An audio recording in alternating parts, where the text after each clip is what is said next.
กินข้าวปลาเลยแซ่บไปบ่แซ่บอันไปพบแพทย์เด้อผู้ใดบ่แซ่บไปพบแพทย์เด้อกินข้าวปลาพุ่นน่ะเอ้าก้างนี่หมานี่กูยันตายขาก้างอยู่ขาใส่ปลาไปบ่แซ่บไปพบแพทย์มากินข้าวเที่ยงซุ้มกัน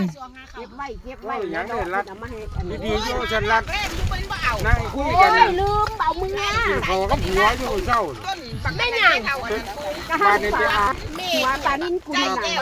ใส่มาทางเป็นไปเมาไปยังไปกินยังเลยลูกก็ต้องจับลูกเขาก็จับซีไปใส่ฮึไปกินยังอีไปกินยังเพราะตัวว่าอันไปฟ้อนน้ำเพิ่นในเด้อเท่าเด้อพอได้อันต่อชีวิตกระสันพ่อจะได้อีนั่น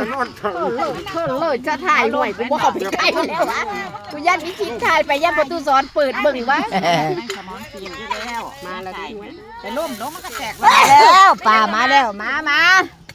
เอานะคะ ป่าใหญ่มาแล้วปลาตองกายทำไมไม่ล้างด้วยนี่ปีเบิ้งจับปลาข้อตัวนี้ขึ้นกันนะนายแดงนี่นะโอ้โหปลาข้อใหญ่ยังปลาถึงยังพอลุงทอกเดี๋ยวล่างก่อนปลาใหญ่ขี้ปลาข้อใหญ่ขึ้นมากันนะ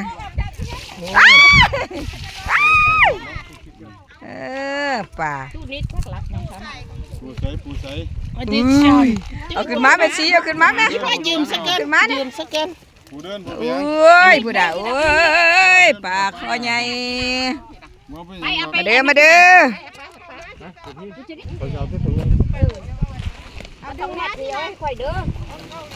จะไปให้อย่างใหญ่ต้นกล้วยหามซอยไอ้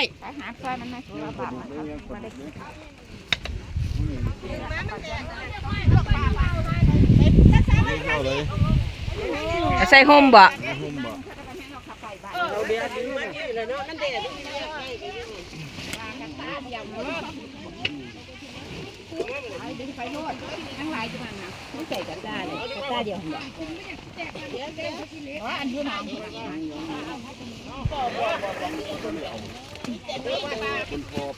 นี่ยูแถวมันใกล้สีสุกแล้วนี่น้ำประตูนี่น้องเอานี่ข้อน้อยนี่ผู้ด่าปลาดูปลาดูไปขั้นส้มแม่บุญปลาดูไปขั้นส้มแม่บุญ